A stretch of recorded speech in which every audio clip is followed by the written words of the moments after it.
Hey everyone, I'm JBFlintlock. In my last video, we talked about what is a muzzleloader, and we discussed the two main ignition sources. Today we're going to talk about caliber.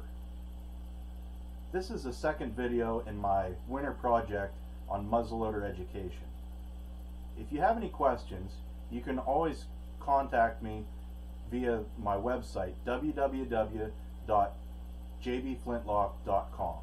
On there you'll find a contact page, but you can also leave a comment below. Before we can talk about caliber, we need to again ask the question, what is this gun going to be used for? If this is going to be a hunting gun, then you'll want to check your local game laws so that you make sure you have the appropriate caliber. For example, here in Pennsylvania, for large game, we have to have 44 caliber or larger. There are 5 main things to consider when discussing caliber. The first, and probably most important, is availability of supplies. If you're going to purchase your projectiles, it's important that you find something that you can get relatively easy.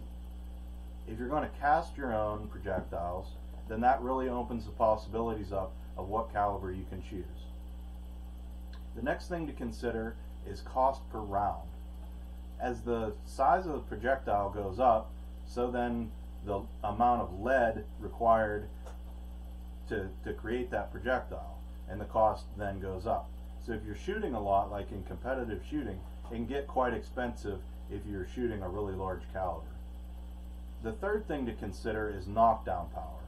This really isn't that important in competitive muzzleloading because you're just punching a hole in paper.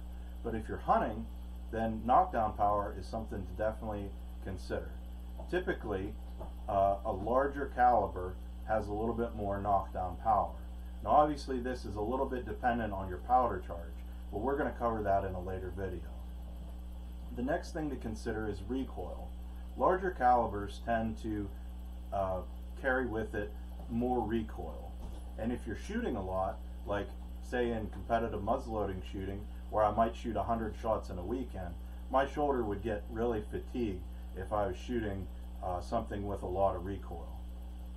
The last thing to consider is the ability to fight the wind. So this is important in both competitive shooting and in hunting, particularly at longer distances. The larger calibers tend to do a better job with their heavy projectiles of fighting the wind, but that's not always the case. It's also a component of velocity. Again, we're going to cover that in some later videos, but those are the 5 main points to think about when discussing caliber. The other thing to consider is whether you want your rifle to be smoothbore or rifled. Rifling simply means that it has grooves cut into the bore of the gun that imparts spin on the projectile. We're going to cover twist rates and things in my next video, but for today we're just going to talk about whether it's rifled or smoothbore.